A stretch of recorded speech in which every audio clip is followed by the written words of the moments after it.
what it is about people nowadays that need to put everything on social media, especially to make fun of their kids. And why do I say that? You're giving your kid Slim T because she's overweight and then posting it online where you know people will obliterate you in the comment section. And you're aware of this, yet still posted it. Also, another thing, you're the parent, which means you're the leader, which means you're the one who brings food into the home, which means you probably fed that girl fast food and all these crazy things instead of making her home cooked meals, instead of teaching your daughter to work out and you be an example and go with them. Your kid shouldn't be drinking soda and all that crazy stuff, y'all. Like, I understand kids should be kids, but you're the person who brings the food into the household. Like I said, there's a time and place for everything. Embarrassing your daughter on Christmas, does that make you feel good? That's a conversation. You take your daughter to the side and you talk to her about these things with her by herself. Not all her siblings there, not everybody there so people can intervene and make her feel some type of way. But again, you're the parent. Why did you even let your kid even get like this? And guys, I'm not trying to be disrespectful. I come from a heavy set family, exactly why I work out a lot.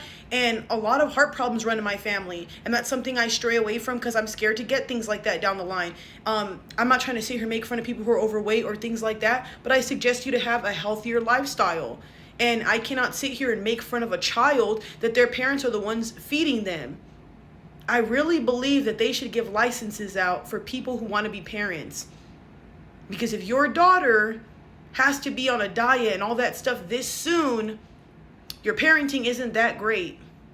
You should be monitoring their food, checking what they eat, making sure they get enough greens, and reward them when they have good behavior. Also, take your kids out to run with you, play with you.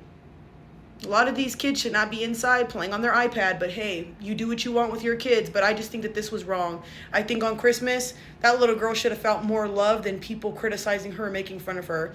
And I could just imagine how she's going to end up growing up. Like, if I ended up having a daughter and she ended up being overweight, I'm not going to make fun of her. I'm not going to shame her. I would take part in that, like, accountability that it was my fault that she got like that. And I would help her get better. I'd work out with her. I would do the same thing she did so that way she would feel better about it, not make her feel guilty, not make fun of her. You know what I mean? Like, a lot of parents, gosh, you guys are so belittling and so mean, and then don't even realize why your kids come out with self-esteem issues, why your kids come out with, body issues and things like that, and you create those things. So be mindful when you guys have kids, because y'all, feeding your kids McDonald's and letting them eat all hours of the night and you not being a parent, sometimes gentle parenting doesn't always work. No one's saying you got to scream or hit your kids, but put your foot down, be more disciplined. So I don't know, y'all. I want to know your guys' opinions. I think this was out of line, especially for a mom. If you're a mother doing this to your daughter, you must be one of those bitter mothers.